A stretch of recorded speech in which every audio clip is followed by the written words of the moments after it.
Olá, pessoal. Espero que estejam todos bem. Hoje nós vamos conversar um pouco sobre as coletas de hemocultura. Para quem não me conhece, meu nome é Ana Luísa, eu sou farmacêutica bioquímica aqui na Casa de Saúde Santa Lúcia e responsável pelo laboratório de microbiologia. Esse treinamento é uma iniciativa do Serviço de Educação Continuada aqui da casa. Então, para começar, eu gostaria de trazer para vocês o princípio desse exame. Então, por que são solicitadas as hemoculturas? Diante da suspeita de uma bacteremia, que é a presença de micro-organismos viáveis na corrente sanguínea, o médico ele vai fazer a solicitação da coleta deste exame. E aí, essa entrada de micro-organismos na corrente sanguínea, ela pode ocorrer por dois mecanismos principais. O primeiro deles é pela entrada direta na corrente sanguínea do meio externo, através de agulhas ou catéteres venosos centrais. E também essa disseminação ela pode ocorrer a partir de um foco primário de infecção, seja uma infecção urinária, uma infecção abdominal, tá? Esses micro-organismos eles podem migrar desse foco primário para a corrente sanguínea. E aí, preferencialmente, essa coleta ela deve ser iniciada antes do início da antibiótico terapia ou no momento anterior à administração do medicamento. Então, se o paciente já está fazendo uso de antimicrobiano e ele apresentou um episódio febril ou alguns episódios febris, o médico pode solicitar essa coleta. E aí, o ideal é que vocês deem preferência para coletar antes da nova dose de antimicrobiano. Então, se a gente tem um antimicrobiano aprazado, por exemplo, de 8 em 8 horas, o ideal é que a gente colete antes da próxima administração. Para quê? Para que a gente tenha uma concentração bem pequena de antibiótico na corrente sanguínea desse paciente no momento da coleta. Porque se eu administro o antimicrobiano e faço a coleta de hemocultura logo em seguida, nesse momento a concentração de antimicrobiano na corrente sanguínea ela vai ser muito alta. E aí a chance da gente recuperar os micro-organismos viáveis, ela diminui. Então, sempre realizar a coleta no momento anterior à administração do medicamento ou no momento do pico febril do paciente, tá? Também é um bom momento para se coletar essas amostras, porque é naquele momento que o micro-organismo está circulando ali na corrente sanguínea, causando a febre. E aí uma coisa que eu queria discutir com vocês aqui hoje é sobre o aumento significativo de bacteremias por Staphylococcus coagulase negativa nos últimos anos. Vocês já estão acostumados, às vezes, eu colocar que uma hemocultura finalizou para Staphylococcus coagulase negativa, sugestivo de contaminação. Mas esse micro-organismo ele também pode causar uma infecção de corrente sanguínea. Então, o que acontece? Fica complicado para o médico interpretar esse resultado, porque diante de muitos casos, ele não sabe se isso é uma bacteremia, se o paciente tem uma infecção de corrente sanguínea por Staphylococcus coagulase negativa, ou se isso é uma contaminação. Por quê? Esses micro-organismos, eles estão presentes na nossa pele. Então, se eu não faço uma boa asepsia antes do momento da coleta, na hora que eu introduzo a agulha para fazer a coleta, eu levo esses micro-organismos para o sangue que eu estou coletando. E isso faz com que a minha amostra venha contaminada. Por isso é muito importante que a asepsia ela seja feita da forma correta, para que a gente tenha uma baixa quantidade de hemoculturas contaminadas. E aí, quando a gente visualizar, quando eu identificar um Staphylococcus coagulase negativa, que ele seja apenas de foco infeccioso mesmo do paciente. E aí eu trouxe aqui para vocês qual que é a taxa de contaminação das nossas hemoculturas no segundo semestre de 2024. Então, vocês vão ver aí que cada barra, ela corresponde a um setor, tá? A UTI adulto 2 é a UTI aqui do terceiro andar, tá? E a gente tem, então, de azul o ICC, que é a Unidade de Internação Clínica e Cirúrgica, de laranja a UTI adulto do segundo andar, de cinza a UTI adulto do terceiro andar e a UTI neonatal pediátrica.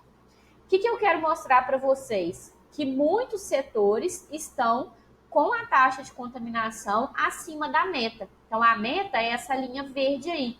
a gente tem uma meta de apenas 3% de contaminação. Essa meta ela é imposta pela Sociedade Americana de Microbiologia, tá? E a gente deve batalhar para chegar o mais próximo possível dela ou abaixo dela, tá? O ideal é que a gente tenha uma taxa inferior a 3% nas contaminações. E aí, nos últimos meses, principalmente nos meses aí de outubro, novembro e dezembro, a gente teve uma desbalanceada aí dessa taxa de contaminação e um aumento, tá? Então, através desse treinamento, eu gostaria de reforçar algumas técnicas importantes na hora da coleta. Queria pedir a colaboração e a ajuda de vocês para que a gente possa melhorar essas taxas aí para os primeiros meses agora de 2025, tá? E uma coisa muito importante que eu quis trazer aqui também é sobre a necessidade de coletar mais de uma punção, né? De coletar mais de uma amostra, de realizar mais de uma punção no paciente. Então, nessa tabela, a gente consegue ver na primeira coluna o número de punções e qual é a chance de recuperação dos micro-organismos. Então, se eu faço apenas uma punção, eu tenho apenas 70% de chance de recuperar esses micro-organismos no sangue coletado. E aí, esse volume de sangue, uma única punção em um indivíduo adulto, isso nem deve ser realizado. Por quê? É muito pouco sangue em comparação com a quantidade de sangue que circula no corpo de um paciente adulto. Então, no mínimo, eu preciso que vocês consigam coletar pelo menos 2 amostras, tá? Nos pacientes mais difíceis, pelo menos tentar fazer 2 punções. Por quê? Esse volume de sangue ele é o ponto mais crítico para a gente ter um exame que seja fidedigno e que a gente consiga diagnosticar aí o problema do paciente. Porque coletando apenas uma amostra, às vezes o paciente tem uma bacteremia e a gente não consegue identificar porque o volume de sangue coletado foi muito pequeno. Então, a gente recomenda que seja coletado apenas, no mínimo, 2 a 3 hemoculturas, tá? Que vão totalizar aí 20, 30 ml de sangue, por solicitação médica. A literatura, ela exige que esse volume seja até maior. Vocês vão ver aí que o ideal é que se coletassem 40 a 60 ml de sangue. Mas a gente diminui um pouco, né, até por conta do limite do nosso equipamento, né? Se a gente coletar 4 hemoculturas de todos os pacientes, eu não vou nem ter espaço para incubar isso tudo aqui. Mais 3 amostras já garante que a gente tenha uma chance de recuperação de 96 a 98% de micro-organismos, tá? Então, eu preciso que pelo menos 2 ou 3 amostras, tá? Nos pacientes mais difíceis, 2. Porque coletar uma amostra, assim, deve ser desencorajado, tá? Porque praticamente a gente desperdiça o frasco, porque é um volume muito pequeno de sangue para um paciente adulto. Tá? Isso eu estou falando em pacientes adultos. Para o sucesso do isolamento bacteriano, a gente depende muito desse volume de sangue coletado. E aí, uma outra coisa que às vezes acontece é conseguir coletar apenas 3, 4 ml de sangue e colocar no frasco de hemocultura. Isso também não é recomendado, pessoal. Por quê? O frasco, vocês já devem ter visto que ele vem com um meio de cultura. E aquele meio de cultura é uma quantidade de meio para 10 ml de sangue. Então, se eu coloco uma quantidade muito menor de sangue, eu tenho uma falha na proporção entre amostra e meio de cultura. Isso faz com que o sangue seja muito diluído, porque eu tenho muito mais meio de cultura para pouco sangue. E isso pode resultar em cultura falso negativa, ou seja, eu tenho a bactéria ali, mas ela não consegue crescer pelo volume muito pequeno. Então, isso faz com que eu tenha uma cultura falso negativa e prejudique o resultado do exame desse paciente. Então, quanto maior o volume de sangue, maior é a probabilidade de positividade desse exame. Beleza, pessoal? Então, eu trouxe aqui como deve ser feita as coletas de adulto, né? Então, preferencialmente 2 punções, totalizando 30 ml de sangue. Então, eu vou fazer uma primeira coleta num frasco verde e num frasco laranja. Então, eu posso coletar 20 ml de sangue, distribuir nos 2 frascos e fazer uma segunda coleta de 10 ml e colocar no frasco verde, tá? Cada frasco 10 ml de sangue.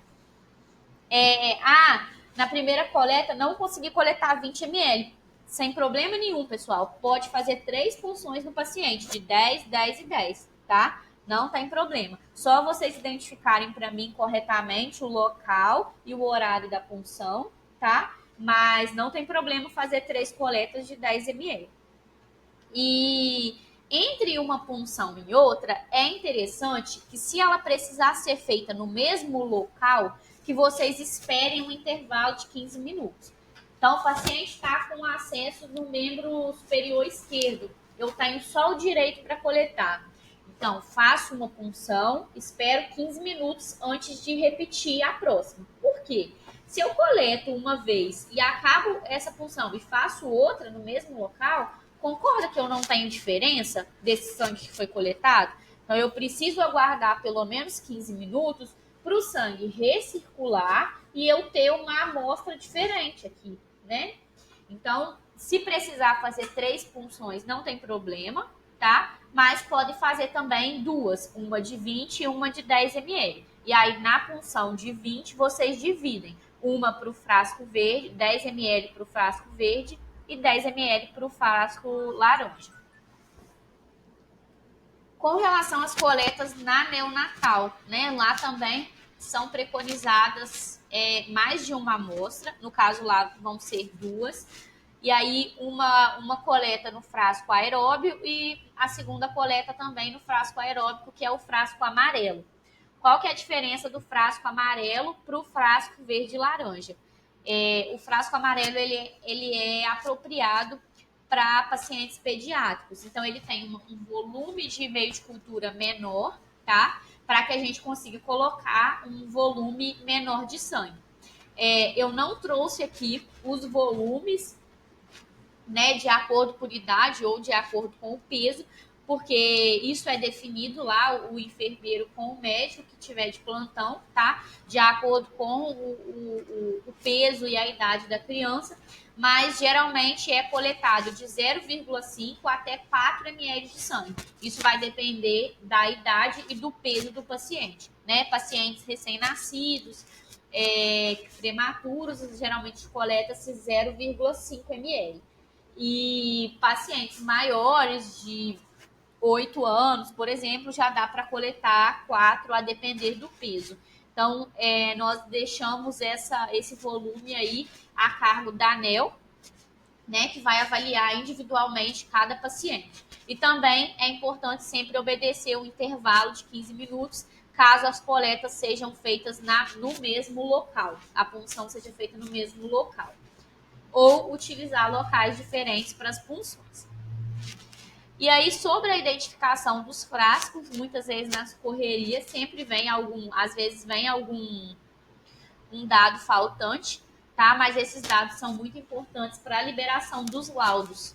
Então, eu preciso que sempre vocês coloquem o nome do paciente, o número do prontuário, para que caso a gente tenha pacientes com o nome igual, a data da coleta, o horário que foi coletado e o local da punção. Pessoal, se a amostra foi coletada de catéter, favor sinalizar para mim no frasco de hemocultura que a punção foi feita no catéter, tá? E também é importante que vocês deixem o nome do profissional responsável pela coleta registrado. Bom, com relação à técnica de coleta de sangue periférico, né? Inicialmente, vocês devem fazer a higienização das mãos, remover os selos da tampa do frasco e desinfetar com álcool 70. A tampa do frasco, ela não vem higienizada. Apesar de estar com aquele selo, aquilo ali não é uma garantia de limpeza, tá? Então, sempre que tirar o selo, desinfetar com algodão e álcool 70, tá? Ou uma gaze. Posicionar o paciente adequadamente, selecionar o melhor local para punção, fazer a higienização do garrote com álcool 70, porque o garrote também é fonte de contaminação. realizar a asepsia do local da punção com clorexidina alcoólica, esperar o tempo de ação da clorexidina de 15 segundos e, após a asepsia, não tocar mais o local da punção. Em seguida, vocês vão calçar as luvas estéreis e coletar o sangue, respeitando o volume de cada frasco, no caso 10 ml para hemocultura de adulto e 4 ml para hemocultura infantil, e seguir a sequência correta. Então, quando for coletar 20 ml de sangue, inocular primeiro no frasco laranja, porque ele é o frasco para bactérias anaeróbicas, bactérias que não gostam de oxigênio, que crescem em concentrações baixas de oxigênio. Então, inocular o sangue primeiro no frasco laranja, para que esse sangue tenha o mínimo possível de contato com o oxigênio, e em seguida inocular o restante, né, os outros 10 ml, no frasco verde, que é o frasco aeróbico. Com relação à coleta de catéter venoso central, o Dr. Vitor, o infectologista aqui da casa, tem observado, e eu também, que às vezes são feitas coletas do acesso. E é muito importante, gente, que as coletas de acesso sejam feitas apenas quando tiver suspeita de infecção relacionada àquele catéter, tá? Então, se o médico solicitar a hemocultura que não for suspeita de infecção de catéter, que ele não pedir para coletar a hemocultura do catéter, realizar apenas punções periféricas. Por quê? Coletar a hemocultura do catéter aumenta ainda mais a chance de contaminação. Então, vamos dar preferência para as coletas periféricas, tá? Quando o médico solicitar coleta do acesso venoso central por uma suspeita de infecção daquele acesso, aí a gente vai fazer a coleta direto no catéter. E quais são as técnicas, né? Primeiro, limpar o álcool com álcool 70, a conexão e a extremidade distal do catéter, aspirar e desprezar 3 ml de sangue e, com uma nova seringa, coletar o volume de sangue desejado. É importante realizar a coleta de todos os lúmens do catéter, então pelo menos um frasco de amostra para todos os lúmens, e sempre coletar primeiro o sangue do catéter e após coletar a amostra periférica. Então, o paciente está com suspeita de infecção do catéter, esse catéter vai ser retirado, mas antes de retirar, a gente vai coletar a hemocultura. Então, coletar uma amostra no frasco verde do catéter, uma amostra do frasco laranja no catéter, e após a coleta do catéter, coletar uma amostra periférica no frasco verde. Beleza? E aí, terminada a coleta, lavar o acesso com soro fisiológico e realizar a desinfecção da extremidade distal novamente. Eu preciso muito que vocês identifiquem corretamente cada frasco com o local da punção. Por quê? Um dos critérios para diagnóstico de infecção primária de corrente sanguínea relacionada ao uso de catéter venoso central é a diferença do tempo de positividade da amostra coletada no catéter e da amostra coletada na periférica. Então, coletou a amostra do catéter às 14 horas, então coloca lá para mim, catéter venoso central, via marrom, via vermelha, às 14 horas. Coleta periférica, no membro superior direito, às 14h20. Preciso que esse horário esteja bem colocado e que as amostras sejam identificadas corretamente, para que a gente não tenha uma confusão na hora de fazer o diagnóstico da infecção primária de corrente sanguínea relacionada a esse catéter venoso central. E aí, o mesmo volume que você coleta na veia periférica, você também vai coletar do catéter, tá? 10 ml para cada frasco. Observações importantes. As punções arteriais, elas não vão trazer benefícios na recuperação dos micro-organismos quando comparadas às punções venosas. Então, se o paciente tem uma veia boa, é um paciente da unidade de internação, que não está internado há muito tempo, que tem um sítio bom para coleta, a coleta pode ser feita direto da veia, tá? Não precisa ser punção arterial. Não é necessário fazer a troca da agulha entre o momento da punção e a distribuição do sangue no frasco, tá? Não precisa, a mesma agulha que você coletou, você pode espetá-la no frasco.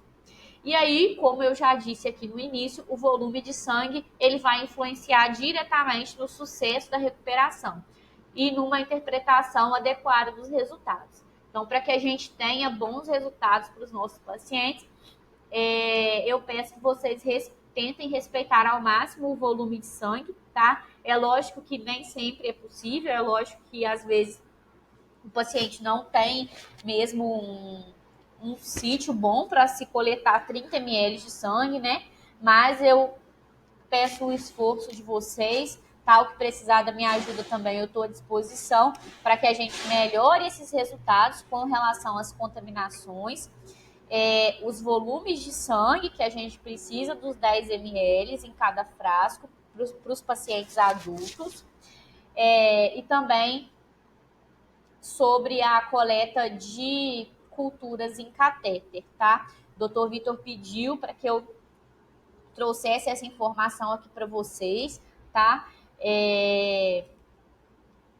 Que coletar a amostra do catéter aumenta ainda mais a chance de contaminação. Então, sempre que for fazer uma coleta que não for suspeita de infecção de catéter, realizar a punção periférica, tá? Crianças, o volume de 1 a 4 ml no frasco pediátrico, que é o frasco amarelo, e para recém-nascidos, como eu disse, de 0,5 a 1 ml também no frasco pediátrico. Com relação ao transporte, manter os frascos em temperatura ambiente, tá? Nunca refrigerar e encaminhar para o laboratório. Então, muito obrigada, pessoal. Esse foi o treinamento. Tentei passar aqui o mais rápido para vocês, para não tomar muito tempo, mas focar no que é essencial, tá? Então, as 3 informações mais importantes que a gente deve ter em mente aqui hoje tentar coletar o maior número de amostras possível, né? No caso, tentar sempre as 3. Não coletar sangue de acesso venoso central, exceto quando a gente tem a suspeita de infecção relacionada a esse catéter, e a identificação correta das amostras, beleza? Muito obrigada, pessoal. Espero vê-los novamente em breve. Qualquer coisa, estou à disposição de vocês para ajudar. Pode me mandar mensagem, pode ir lá no laboratório.